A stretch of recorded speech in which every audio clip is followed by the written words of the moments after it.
নমস্কার। আপনাদের প্রিয় চ্যানেল নিত্য দর্শন সবাইকে স্বাগত। অঙ্গনারী দিদিরা যে কমেন্ট করেছেন, অত্যন্ত প্রাসঙ্গিক কমেন্ট। আপনাদের কমেন্টের উত্তর দেব, অত্যন্ত সহজভাবে উত্তর দেব।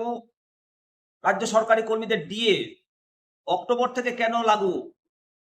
অনেকে জানতে চেয়েছেন। একেবারে সহজ গাণিতিক ভাষায় আপনাদের উত্তর দেব। সঙ্গে শিবরাম। বন্ধুরা, জুন মাসে বাজেট ঘোষণার পর জুলাই পড়তে শুরু করলো। July, August, September, October. October মাসে এই টাকাটা হাতে পাওয়া যাবে, ডিএর টাকাটা। আপনারা অনেকেই ভাবছেন যে ঘোষণা যদি জুন মাসে হয়, পকেটে টাকা আসতে অক্টোবর কেন হয়ে যাচ্ছে? এই যে ২০২৬-২৭ অর্থবর্ষের প্রথম ৬ মাস বাকি রেখে অক্টোবর মাসকে কেন বেছে নিল সরকার? আজকের এই ভিডিওতে আপনাদের করা এই নিখুঁত, অত্যন্ত গুরুত্বপূর্ণ প্রশ্নের এক নিখুঁত গাণিতিক হিসাব আপনাদের সঙ্গে আলোচনা করব। এটা দেখার পর আপনাদের মনের যে ধোঁয়াশা সেটা নিশ্চয়ই দূর হয়ে যাবে। সঙ্গে থাকুন। আপনাদের সঙ্গে আমি শিবরাম। আইসিডিএস কর্মীদের ৫,০০০ টাকা বেতন বৃদ্ধি এবং সরকারি কর্মীদের 20% দিয়ে দুটোই কি অক্টোবর থেকে কার্যকর হতে চলেছে? একটু স্কিপ করবেন না ভিডিওটা।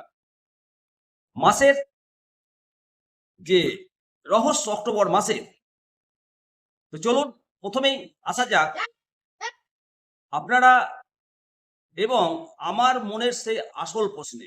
ঘোষণা জুনে এবং কার্যকর অক্টোবরে কেন? দেখুন, আমাদের সরকারি আর্থিক বৎসর বা ফিনান্সিয়াল ইয়ার শুরু হয় ১লা এপ্রিল থেকে। গত ২২শে জুন যখন আমাদের মাননীয় অর্থমন্ত্রী স্বপন দাশগুপ্ত মহাশয় নতুন বাজেট পেশ করলেন, ততক্ষণে কিন্তু এপ্রিল, মে এবং জুন এই ৩টি মাস পার হয়ে গেছে। বাজেট পাসের পর সরকারি মেমো বা নোটিফিকেশন জারি হতে এবং প্রতিটা দপ্তরের ফান্ডের সঠিক বরাদ্দ পৌঁছাতে আরও ২ থেকে ৩ মাস সময় লেগেই যায়। আর ঠিক এই কারণেই ২০২৬-২৭ অর্থবর্ষে একেবারে মাঝামাঝি সময় ১লা অক্টোবর ২০২৬ এই তারিখটিকে সরকার বেছে নিয়েছে। অর্থাৎ প্রথম ৬ মাস পুরনো নিয়মে চলবে, আর বাকি ৬ মাসের জন্য ঐতিহাসিক বর্ধিত আর্থিক সুযোগ সুবিধা চালু হতে চলেছে। সরকারের আর্থিক চাপ সামলাতে এবং প্রশাসনিক কাজের জন্য এই ৬ মাসের গ্যাপটা অত্যন্ত যুক্তিপূর্ণ এবং বাস্তবসম্মত। আইসিডিএস ও রাজ্য সরকারি কর্মীদের বেতনের ওপর তাহলে যে প্রভাব, তাহলে প্রশ্ন হচ্ছে আইসিডিএস কর্মীদেরও কি অক্টোবর থেকেই বাড়বে? হ্যাঁ, আইসিডিএস কর্মীদের, পার্শ্ব শিক্ষকদের, আশা কর্মীদের খুব বড় সম্ভাবনা অক্টোবর থেকেই এই জোড়া খুশির খবর কার্যকর হতে চলেছে। অক্টোবর থেকে আপনাদের মহার্ঘ ভাতা 20% বেড়ে 38%। এর মানে হলো সেপ্টেম্বর মাসের বেতন আপনারা পুরনো হারেই পাবেন, কিন্তু অক্টোবর মাসের শেষ বা নভেম্বরের শুরুতে গ্রস স্যালারি এক ধাক্কায় অনেকটা বেড়ে যাবে। অঙ্গনারী কর্মী, আশা কর্মী, সহায়িকাদের বাজেট ঘোষিত আপনাদের ঐতিহাসিক ৫,০০০ টাকা বেতন বৃদ্ধির নোটিফিকেশনে একই সময়ে বা তার সামান্য আগে কার্যকর রূপ নিতে চলেছে। এর ফলে অঙ্গনারী কর্মীদের বেতন ৯,০০০ টাকা থেকে বেড়ে ১৪,০০০ টাকা, সহায়িকাদের ৬,৫০০ টাকা থেকে বেড়ে ১১,৫০০ টাকা হতে চলেছে। এই অক্টোবর মাসটি আপনাদের সবার জন্য অত্যন্ত লাকি মাস। কিন্তু বন্ধুরা, এখানেই গল্প শেষ নয়, আরো রয়েছে ধামাকা।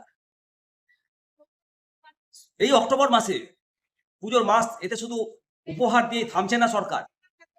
এই বাজেটে আরো একটা মাস্টার স্ট্রোক দেওয়া হয়েছে। আপনাদের সবার অনেকেরই নজর এড়িয়ে গেছে। সরকার স্পষ্ট জানিয়েছে খুব তাড়াতাড়ি সপ্তম পে কমিশন গঠন করা হচ্ছে এবং আগামী জানুয়ারি ২০২৭ থেকে এই নতুন নিয়মগুলো, নতুন সুপারিশগুলো কার্যকর করার লক্ষ্য রেখেছে। তার মানে বুঝতে পারছেন, অক্টোবরের দিয়ে ঠিক ৩ মাসের মাথায় ২০২৭ সালের শুরুতে আপনার মূল বেসিক পে রিভিশন হতে চলেছে।